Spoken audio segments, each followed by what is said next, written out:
Саламатсыздарбы. Оодо Геошондо программасы. Коронавирустун кесепеттерин жоюу боюнча республикалык штабтын иштерин анализдөө боюнча мекеме аралык жумуш комиссиясынын айрым мүчөлөрү бүгүн медицина академиясында журналистер менен жолугуп пандемия менен Кыргызстан кантип күрөшкөнү жөнүндө айтып берди. Ар башка медициналык мекемелердин маалыматы боюнча өлүм статистикасы дагы ар башка.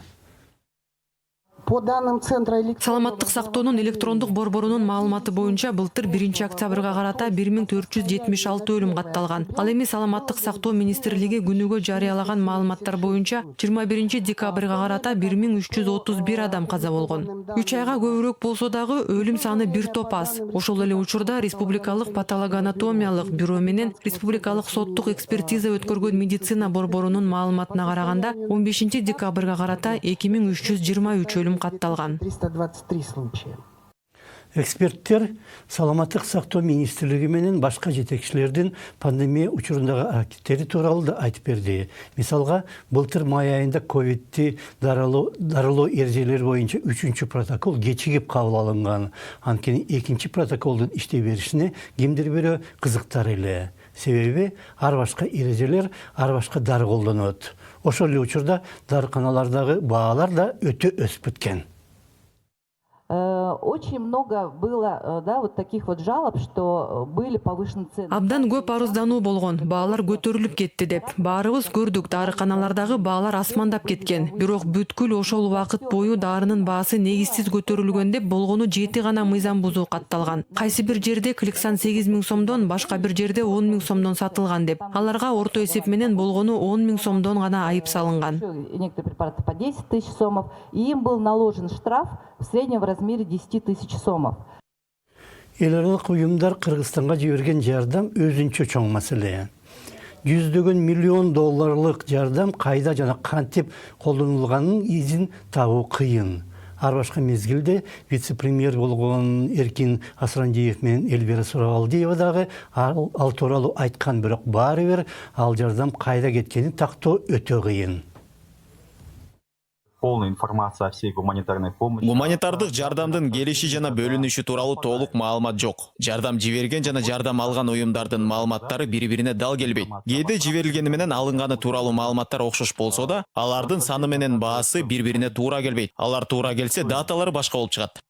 А бывает, что и в датах получения. 2010 жылдын 7 апрелинде болгон революция учурунда баш прокуратуранын өрттөнүп кеткени баарыбыздын эсибизде. 5-6 октябрда окуялар учурунда болсо белгисиз адамдар милдеттүү камсыздандыруу медицина фондун карактап кеткен жана көптөгөн документтер жок кылынган. Был такой факт. Ночью 6 на 7 октября... Мындай бир факт болгон. Октябрдын 6-сынан 7-сине караган түнү милдеттүү камсыздандыруу медицина фондунда карактоо болгон. Мына сүрөттө көрүнүп турат. ФОМСтун жанында спецбольница турат. Анда деле кымбат буюмдар бар. Маңдайында коммерциялык банк, артында соода борбору. Бирок алар эмес, ФОМС каракталат. Өйдөкү сүрөткө көңүл бурсаңар, документтер менен маалымат сакталган компьютер аспаптары өрттөлүп, жок кылынган. Уничтожались бумаги и цифровые носители. Комиссия мүчөсү Айдай Турсунбековдун айтасы, жогорку кеңештин мурдагы спикери Чыныбай Турсунбеков пандемия учурунда каза болгон жана Айдайдын айтымында өлкөдө саламаттык сактоо тармагы гана эмес, башка тармактын баары чирип бүткөн жана айрым медик жетекчилер мамлекеттик ооруканаларды өз жеке бизнесинин курамына киргизип алган. Биз жетишет деп айтабыз. Биздин медицина чирип бүткөн жана жок кылынган. Мындан ары ылдый түшүү мүмкүн эмес. Медицина гана эмес, бардык башка тармактар дагы чирип бүткөн.